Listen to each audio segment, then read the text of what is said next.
आपसे पूछेंगे कि प्रज्ञा, आप जमीन पर जाती हैं, लोगों के बीच रहती हैं, आपको क्या लगता है कि आखिर बिहार कौन जीतेगा? तो मैं बिल्कुल सीधा जवाब दूंगी, ऐसे तेजस्वी जीतेंगे और वैसे एनडीए जीतेगा।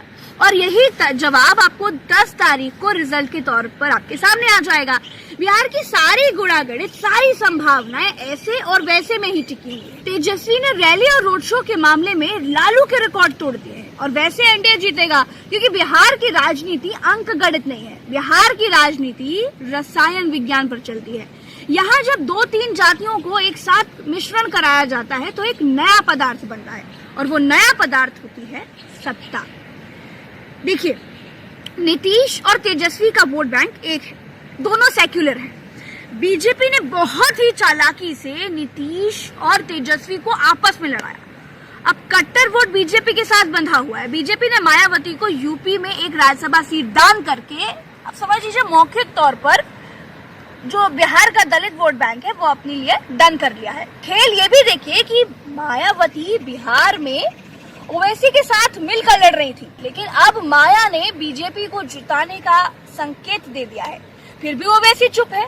बीजेपी बहुत साइलेंटली अपना गेम सेट कर रही है। बीजेपी चाहती ये भी है कि नीतीश बीजेपी से बड़े ना हो पाए। जातिगत टेस्टिंग लेबोरेटरी की रिपोर्ट ये कहती है कि बिहार में जैसा दिख रहा है वैसा है नहीं, और जो है वो दिख नहीं रहा है।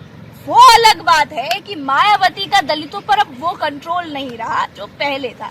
लेकिन राजनीति में मैसेज भी बड़ी चीज होती है। बिहार में दलितों को एक मैसेज है कि बीजेपी को वोट करना है।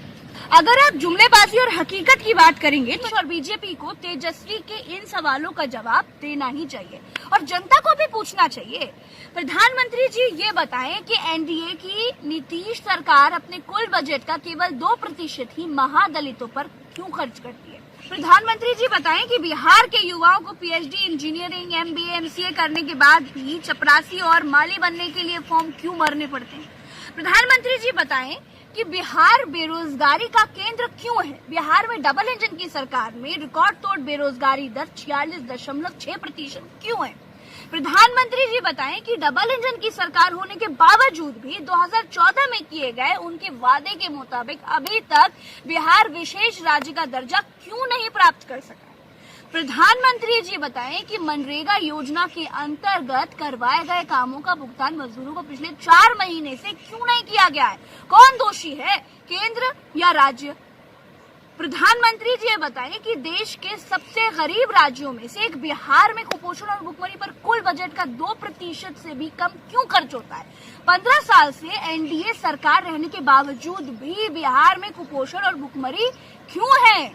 प्रधानमंत्री जी बताएं कि अप्रैल से अगस्त के बीच कुल 11 लाख परिवारों को जॉब रिकॉर्ड जारी किए जाने के बावजूद भी बिहार में केवल 2132 परिवार ही 100 दिन काम कर पाए। ऐसा क्यों है? प्रधानमंत्री जी ये भी बताएं कि 2015 में उनकी ओर से घोषित 1,65,000 करोड़ के विशेष पैकेज की कितनी राशि बिहार को प्राप्त हुई और उसका कितना प्रतिशत बिहार के कार्यों पर खर्चा हुआ।